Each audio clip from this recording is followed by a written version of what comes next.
Hello everyone, welcome to one stop study, unique way of learning. देखिए, आज की video में हम देखेंगे एमपीजी के की थ्योरी क्लास। आज से हम स्टार्ट कर रहे हैं। इसकी हम क्लास वन देखेंगे और क्लास वन में हम स्टार्टिंग में सबसे पहले देखेंगे जो कि आपके एमपीपीएससी और एमपी पटवारी दोनों के लिए आपकी काफ़ी यूज़फुल वीडियो रहेगी। सबसे पहले हम यहाँ पे पहला हम आज का टॉपिक देखेंगे कि निमाड़ क्षेत्र जो है मध्य प्रदेश का जो निमाड़ क्षेत्र है उसके जो फोक डांस है, लोक नृत्य जो है वो यहाँ पे हम देखेंगे। फोक डांस, जितने भी आपके निमाड़ क्षेत्र के फोक डांस है, सबसे पहले हम देखेंगे कि निमाड़ क्षेत्र के अंतर्गत कौन से जिले आते हैं और एमपी में ये कहाँ पे आपका निमाड़ क्षेत्र कौन कौन से डिस्ट्रिक्ट्स में पड़ता है। सबसे पहले देख लेते हैं निमाड़ निमाड़ क्षेत्र के जो लोक नृत्य हैं उनमें सबसे पहले आपका आता है गणगौर नृत्य, जो है वो सबसे फेमस नृत्य है यहाँ का। वहीं दूसरी बात की जाए काठी नृत्य हैगा। तीसरी बात की जाए तो ये आपका फेफरिया नृत्य हैगा। इनका हम डिटेल में अभी डिस्कशन देखेंगे। और चौथा जो आपका आड़ा खड़ा नृत्य है। वहीं फिफ्थ बात की जाए तो आपका मंडलिया नृत्य जो है वो आपका फिफ्थ नृत्य है। वहीं सिक्स्थ नृत्य की बात की जाए तो डंडा नृत्य जो है आपका निमाड़ क्षेत्र का नृत्य है। तो ये आपको एक ओवरव्यू याद रखना है कि निमाड़ क्षेत्र के जो प्रमुख नृत्यों में जो आते हैं वो गणगौर, काठी, फेफरिया, आड़ा खड़ा नृत्य, मांडलिया नृत्य और डंडा नृत्य आता है। वहीं अब हम स्टार्ट करते हैं और इनका एक एक करके हम इनका डिटेल डिस्क्रिप्शन देखेंगे, डिटेल में इनकी थ्योरी देखेंगे। सबसे पहले हम निमाड़ क्षेत्र को देखते हैं कि मध्य प्रदेश का निमाड़ क्षेत्र कहाँ से कहाँ तक फैला हुआ है। तो मध्य प्रदेश के निमाड़ क्षेत्र की बात की जाए तो देखिए, मध्य प्रदेश का जो निमाड़ क्षेत्र है, जो मध्य प्रदेश का जो वेस्टर्न पार्ट है, पश्चिमी क्षेत्र जो है मध्य प्रदेश का, वहाँ पे यह निमाड़ क्षेत्र पड़ता है। यहाँ पे देखिए, यहाँ पे इसके ये वाला जो आपका वेस्टर्न पार्ट जो मध्य प्रदेश का है, ये वाला जो पार्ट है मध्य प्रदेश के, ये जो जिले आते हैं, ये जिले ये आपके निमाड़ क्षेत्र के अंतर्गत आते हैं। निमाड़ क्षेत्र में जो जिले सम्मिलित हैं उनकी बात यदि की जाए तो निमाड़ क्षेत्र में जो जिले आते हैं वो आपका एक बड़वानी आता है सबसे पहले, ठीक है। बड़वानी हो गया, आपका बुरहानपुर हो गया, खंडवा हो गया, खरगोन और ये धार डिस्ट्रिक्ट, ये आपके निमाड़ क्षेत्र के अंतर्गत आती है। ये आपका खंडवा, बुरहानपुर, खरगोन, धार और ये बड़वानी। तो मध्य प्रदेश का जो वेस्टर्न पार्ट है उसको निमाड़ क्षेत्र के रूप में जाना जाता है। इसकी भौगोलिक सीमाओं में निमाड़ की एक तरफ विंध्य पर्वत श्रेणी है और दूसरी तरफ सतपुड़ा है। इसके मध्य में नर्मदा नदी यहाँ पे बहती, जबकि मध्य में इसके नर्मदा नदी है। वहीं बात की जाए पौराणिक काल में निमाड़ को किस नाम से जाना जाता था, तो पौराणिक काल की बात यदि की जाए तो अनूप जनपद कहलाता था। आपका निमाड़ क्षेत्र जो है अनूप जनपद के नाम से जाना जाता था। बाद में इसको निमाड़ दे दिया गया और फिर इसे पूर्वी और पश्चिमी निमाड़ के नाम से जाने लगा। तो ये आपका निमाड़ क्षेत्र के बारे में था कि निमाड़ क्षेत्र कहाँ कहाँ पर एमपी में फैला हुआ है। अब हम निमाड़ क्षेत्र पे चलते हैं और निमाड़ क्षेत्र के जो लोक नृत्य हैं उनके बारे में हम एक एक करके डिस्कस करते हैं। सबसे पहले हम चलते हैं गणगौर नृत्य पे। तो गणगौर नृत्य की बात की जाए तो ये निमाड़ क्षेत्र का एक फोक डांस है, ये गणगौर नृत्य। तो गणगौर नृत्य की बात की जाए, सबसे पहले इसमें देखिए, गणगौर नृत्य जो होता है वो चैत्र नवरात्रि के समय निमाड़ में सेलिब्रेट किया जाता है। तो गणगौर नृत्य जो सेलिब्रेट किया जाता है वो आपका चैत्र नवरात्रि को सेलिब्रेट किया जाता है। इसके आगे हम देखते हैं गणगौर।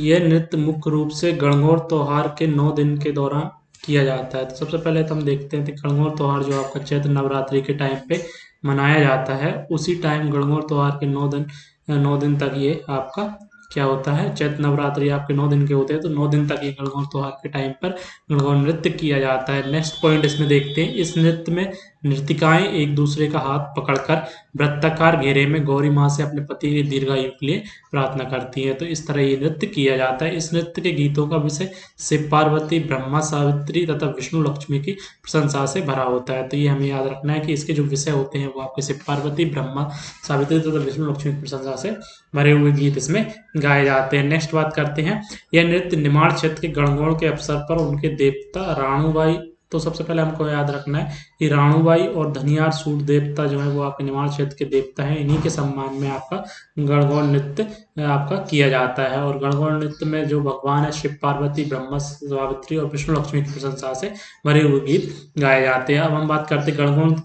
गणगौर में दो तरह के नृत्य होते हैं। पहला आपका होता है झालरिया नृत्य, दूसरा आपका होता है झेला नृत्य। तो ये हम ना गणगौर नृत्य के बारे में इतने पॉइंट्स आपको याद रखने। सबसे पहले पॉइंट ये याद रखना है कि चैत्र नवरात्रि में गणगौर त्योहार के अवसर पर 9 दिनों के दौरान ये नृत्य किया जाता है। इसमें जो मुख्य रूप से जो जिन देवी देवताओं की उपासना की जाती है, उसमें शिव पार्वती मुख्य रहते हैं, ब्रह्मा सावित्री और विष्णु लक्ष्मी। वहीं बात की जाए कौन से देवता के सम्मान में गाया जाता है, तो राणूबाई और धनियार सूर्यदेव के सम्मान में गणगौर नृत्य को किया जाता है। गणगौर नृत्य 2 तरह के होते हैं, झालरिया और झेला नृत्य। नेक्स्ट बात करते हैं गणगौर के बाद आता है हमारा काठी नृत्य। काठी नृत्य की बात की जाए तो काठी नृत्य जो आपका है वो भी आपका निमाड़ क्षेत्र का नृत्य है। काठी नृत्य के बारे में मेन इंपॉर्टेंट पॉइंट सबसे पहले तो इसमें किस समाज के कलाकारों के द्वारा इस नृत्य को निमाड़ के मुख्य रूप से भलाई समाज के कलाकार काठी नृत्य करते हैं, है ना। ये पहला पॉइंट आपको ये याद रखना। दूसरा बात की जाए इस नृत्य में बांस, नेक्स्ट देखते हैं इस नृत्य में बांस से काठी सजाई जाती है, इसका कपड़े मोरपंख से श्रृंगार और पूजन किया जाता है। तो सबसे पहले इसमें देखिए काठी किससे सजाई, बांस की काठी बनाई जाती है और इसका कपड़े मोरपंख और श्रृंगार कर इसका पूजन किया जाता है। इसके पश्चात समूह के सदस्य चटक रंग की वेशभूषा पहनते हैं। तो ये देखिए इस समूह में जो चटक रंग की वेशभूषा पहने हुए हैं इनको क्या कहते हैं, तो इनको हम बागा के नाम से जानते हैं। तो इनके चटक रंग की वेशभूषा पहने हुए लोग जो कहलाते हैं वो आपके बागा कहलाते हैं इस नृत्य में। वहीं बात की जाए दल में शामिल बड़ा भगत तथा सहायक नृतक को छोटा भाग कहा जाता है। तो दल में जो नृत्य जो शामिल होते हैं उसमें भगत तथा सहायक नृत्य को बड़ा भगत तथा सहायक नृत्य को छोटा भगत कहा जाता है। इसके अलावा एक व्यक्ति सजी धजी काठी माता को उठाकर नृतक दल के साथ चलता है, इसे रजाल्य या सेवक कहते हैं। देखिए काठी माता को उठाकर जो चलता है उसको क्या कहते हैं, रजाल्य या सेवक के नाम से जाना जाता है। और जो चटक मटक वेशभूषा पहने रहते हैं उनको बागा के नाम से जाना जाता है। ठीक है, इतना हमको याद रखना है। और जो छोटे भगत और बड़े भगत के नाम से सहायक नृतक जो होता है वो छोटा भगत बड़ा भगत के नाम से जाना जाता है। पार्वती की तपस्या से संबंधित मात्र पूजा का नृत्य है, तो इसमें जो देवी पार्वती की इसमें पूजा की जाती है। ठीक है, काठी बनाई जाती है। काठी का प्रारंभ देव प्रबोधनी एकादशी से विश्राम महाशिवरात्रि को होता है। तो काठी नृत्य का जो प्रारंभ होता है वो आपका देव प्रबोधनी एकादशी और विश्राम महाशिवरात्रि के दिन काठी नृत्य का आयोजन किया जाता है। नेक्स्ट काठी का आयोजन होता है। वहीं नेक्स्ट और देख लेते हैं मध्य प्रदेश के निमाड़ अंचल का हमने देख लिया काठी नृत्य है। देखिए सबसे पहले नृतक लकड़ी से बनी वस्त्रों से सुसज्जित अपनी इष्ट देवी काठी माता को पवित्र कर संस्कार के साथ पूजा करते हैं। नेक्स्ट देखते हैं काठी देवी के नाते ही इसे काठी नृत्य कहा जाता है। तो इन्हीं काठी देवी की वजह से काठी नृत्य को काठी नृत्य कहा जाता है। और माता के आराधक जो होते हैं वो आपके भगत कहलाते हैं, हमने देख लिया सहायक भगत और आपके बड़ा भगत। इस नृत्य के प्रमुख पात्र राजुल्य काठी माता को, राजुल्य किसको कहते हैं, जो काठी माता से बनी हुई काठी को उठाता है, जो बांस से बनी हुई काठी को उठाता है उसको हम राजुल्य कहते हैं। तथा खोर जो थाली बजाकर इस नृत्य के संगीत को ले देते हैं, ठीक है, थाली बजाकर जो इस संगीत को नृत्य देते हैं उनको हम खोरदार कहते हैं। तो खोरदार इनको कहा जाता है। तो काठी नृत्य से रिलेटेड ये आपको मेन पॉइंट्स आपको याद रखने हैं। ठीक, नर्तकों की कमरे में बंधे डमरू और पांव से बंधे घुंघरू नृत्य की लय और संगीत को प्रवाह देते हैं। शंकर थाली बजाते हैं, मोहन और रामकृष्ण डमरू बजाते हुए नृत्य करते हैं और शंकर पार्वती की शान में गीत गाते हैं। इतना आपको काठी नृत्य के बारे में याद रखना है। यहाँ पे कुछ हमने इंपोर्टेंट पॉइंट्स देखे थे, वो हम लास्ट में इन सबके इंपोर्टेंट पॉइंट जो हम डिस्कस कर रहे हैं वो हम लास्ट में क्विक रिविजन करेंगे इस वीडियो के अंत में। नेक्स्ट हम चलते हैं फेफरिया नृत्य। फेफरिया नृत्य की बात की जाए तो फेफरिया नृत्य क्या होता है, फेफरिया नृत्य जो होता है वो आपका समूह में नृत्य किया जाता है। समूह में इसको नृत्य किया जाता है किस किस के, मेंस एंड वुमेन्स, स्त्री और पुरुष दोनों के द्वारा गोल घेरे में इसमें नाचते हैं। फेफरिया नृत्य एक सामूहिक नृत्य है जिसमें महिला और पुरुष दोनों भाग लेते हैं। फेफरिया वाद्य के कारण इस नृत्य को फेफरिया नृत्य के नाम से जाना जाता है। इसमें जो वाद्य यंत्र यूज किया जाता है और फेफरिया यूज किया जाता है, इसलिए इसको फेफरिया नृत्य के नाम से जाना जाता है। मुख्यतः यह विवाह के अवसर पर फेफरिया नृत्य को आपका किया जाता है। निमाड़ क्षेत्र का अगला नृत्य देखते हैं। तो निमाड़ क्षेत्र का अगला नृत्य जो है वो आपका आड़ा खाड़ा नृत्य है। निमाड़ क्षेत्र में जन्म, मुंडन और विवाह, आड़ा खड़ा नृत्य जो है वो आपका जन्म, मुंडन और विवाह के अवसर पर किया जाता है। तो आड़ा खड़ा नृत्य के बारे में हमें क्या रखना है कि जन्म, विवाह और मुंडन के अवसर पर आड़ा खड़ा नृत्य को किया जाता है। इस नृत्य को आड़ा खड़ा पर नृत्य किए जाते हैं। 2-4 महिलाएं घूंघट डाले झुककर घुटनों को नृत्य गतियों के अनुरूप लय के साथ ऊपर नीचे और कमर पर ले जाती हैं। इसे हम आड़ा खड़ा नृत्य कहते हैं। तो ये इस तरह नृत्य किया जाता है। इसका जो मुख्य वाद्य यंत्र है वो आपका ढोल, आपका आड़ा खड़ा नृत्य का मुख्य वाद्य यंत्र होता है। नेक्स्ट बात करते हैं निमाड़ क्षेत्र का जो प्रमुख नृत्य मांडलिया नृत्य के बारे में। तो मांडलिया नृत्य की बात की जाए तो मांडलिया एक पारंपरिक समूह नृत्य है। देखिए इसके पहले भी हमने देखा था, ये भी एक ग्रुप में किया जाता है, समूह नृत्य है। इसमें एक पुरुष ढोल बजाता है तथा संगत में कांसे की थाली का तीव्र स्वर नृत्य को अधिक उत्तेजक बनाता है। तो इस तरह ये नृत्य किया जाता है। पुरुष ढोल बजाता है और संगत में कांसे की थाली का तीव्र स्वर नृत्य को अधिक उत्तेजक बनाता है। तो इस तरह ये नृत्य किया जाता है ढोल और कांसे की थाली के साथ। मंडलिया नाच केवल महिला परक है।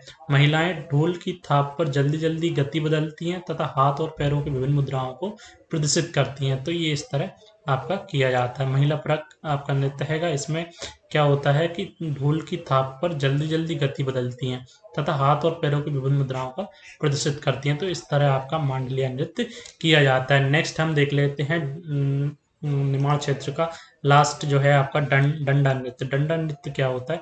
डंडा नृत्य की बात की जाए तो चैत्र वैशाख माह की रातों में विशेष रूप से गणगौर पर्व, तो चैत्र वैशाख में जो गणगौर पर्व की रातों में इसको किया जाता है। निमाड़ के किसान डंडा नृत्य करते हैं। तो इसमें ये जो किया जाता है इसमें पुरुष पुरुष नृत्य करते हैं डंडा नृत्य। निमाड़ के जो किसान होते हैं वो आपके डंडा नृत्य करते हैं। डंडा नृत्य समूह में किया जाने वाला पुरुष परक नृत्य है। ठीक है, इतना आपको याद रखना है। पुरुष परक नृत्य है। डंडा नृत्य का मुख्य वाद्य ढोल और थाली है। तो इसमें जो यूज किए जाते हैं बोलने, इसमें भी आपके ढोल और थाली का यूज किया जाता है। तो ये हमारे जो निमाड़ क्षेत्र के प्रमुख नृत्य थे उनके बारे में हमने देखा। अब इनका हम एक क्विक रिवीजन देखेंगे कि हमने जो अभी देखे हैं उनमें से कौन कौन से आपके ऑब्जेक्टिव क्वेश्चंस बन सकते हैं। तो उनका हम क्विक रिवीजन लास्ट में देखते हैं 5 मिनट के लिए। सबसे पहले बात की जाए तो हमको निमाड़ क्षेत्र के सबसे पहले तो लोक नृत्य याद रखने हैं कि तो आपके निमाड़ क्षेत्र के जो प्रमुख लोक नृत्य हैं, सबसे पहले आपका गणगौर नृत्य है, दूसरा आपका खाटी नृत्य है, तीसरा आपका फैफरिया, चौथा आड़ा खड़ा नृत्य, पांचवा आपका मंडलिया, छठा आपका डंडा नृत्य। तो इस तरह आपको निमाड़ क्षेत्र के याद रखने हैं। वही निमाड़ क्षेत्र की बात की जाए तो निमाड़ क्षेत्र के बारे में हमने देखा था। तो कौन कौन से जिले आते हैं आपका? बड़वानी, खंडवा, खरगोन, धार, बड़वानी, ये आपके बुरहानपुर, ये आपके टोटल जिले हैं जो आपके निमाड़ क्षेत्र के अंतर्गत आते हैं। भाई निमाड़ का पुराना नाम जो था वो आपका अनूप जनपद था। और निमाड़ क्षेत्र की बात की जाए तो उसके एक तरफ आपका विंध्याचल पर्वत है, दूसरी तरफ सतपुड़ा है, मध्य में इसका मध्य में इसमें नर्मदा नदी बहती है। वहीं बात की जाए पौराणिक काल में निमाड़ को किस क्षेत्र के नाम से जाना जाता था? तो ये अनूप जनपद के नाम से आपका जाना जाता था। तो इतना आपको याद रखना है। वहीं गणगौर नृत्य की बात की जाए तो गणगौर नृत्य जो 2 तरह के होते हैं, झालरिया झूला नृत्य होते हैं। वहीं बात की जाए कब गणगौर नृत्य किया जाता है? तो चैत्र नवरात्रि में गणगौर के अवसर पर 9 दिन के दौरान इस नृत्य को किया जाता है। वहीं बात की जाए इसमें कौन से देवी की उपासना की जाती है? शिव पार्वती की मेनली यहाँ पे उपासना की जाती है। और ब्रह्मा सावित्री विष्णु लक्ष्मी की प्रशंसा से भरे गीतों पर आपका गणगौर नृत्य किया जाता है। वहीं नेक्स्ट बात की जाए उनके कौन कौन से देवता की याद में किया जाता है? तो राणूबाई और धनियार सूर्यदेव की याद में के सम्मान में इनको उनकी भक्ति में इसके सम्मान में भक्ति का एक रूप है गणगौर नृत्य। नेक्स्ट हमने देखा था काठी नृत्य। काठी नृत्य की बात की जाए तो काठी नृत्य से रिलेटेड हमने 4-5 टर्म्स देखी थी। किसका समाज? सबसे पहले याद रखना आपको भलाई समाज के कलाकारों द्वारा काठी नृत्य को किया जाता है। दूसरा आता है इसमें बांस की काठी बनाई जाती है और इसको जो काठी को जो उठाता है उसको हम राजल्या के नाम से जानते हैं। वहीं बात की जाए जो चटक मटक वेशभूषा पहने रहते हैं उनको हम बागा के नाम से जानते हैं। वहीं बात की जाए इसमें बात की जाए कब ये किया जाता है तो काठी का प्रारंभ देव प्रबोधनी एकादशी और विश्राम महाशिवरात्रि टाइम पर इसको किया जाता है। नेक्स्ट हम देखते हैं फैफरिया नृत्य देखा था। फैफरिया नृत्य जो होता है वो आपका समूह में स्त्री और पुरुषों के द्वारा किया जाता है। इसमें वाद्य यंत्र विवाह के अवसर पर इसको जानता है। फैफरिया वाद्य इसमें यूज किया जाता है, इसलिए वाद्य यंत्र वाद्य के कारण से फैफरिया नृत्य किया जाता है। नेक्स्ट हमने देखा था आड़ा खड़ा नृत्य। आड़ा खड़ा नृत्य की बात की जाए तो जन्म मुंडन और विवाह के टाइम पे से आड़ा खड़ा नृत्य किया जाता है। इसमें 2-4 महिलाएं घूंघट डाले झुककर हाथ और घुटनों को नृत्य गतियों के अनुरूप लय के साथ ऊपर नीचे और कमर पर ले जाती हैं, इसलिए इसको आड़ा खड़ा नृत्य कहते हैं। नेक्स्ट हम बात कर रहे थे मांडलिया नृत्य की। मांडलिया नृत्य में इसमें ढोल और कांसे की थाली का यूज़ किया जाता है, ये भी समूह में किया जाता है। नेक्स्ट हम देख रहे हैं डंडा नृत्य। डंडा नृत्य की बात की जाए तो सबसे पहले ये पुरुष परक नृत्य होता है। डंडा नृत्य में निर्माण के जो किसान होते हैं वो इसमें डंडा नृत्य किया जाता है। तो ये भी आपको गणगौर पर्व के अवसर पर डंडा नृत्य किया जाता था। तो ये ऑल अबाउट था हमारे निमाड़ क्षेत्र के जितने भी आपके एमपी के निमाड़ क्षेत्र के जितने भी आपके फोक डांस है वो हमने यहाँ पे डिस्कस किए। Thanks for watching, thank you.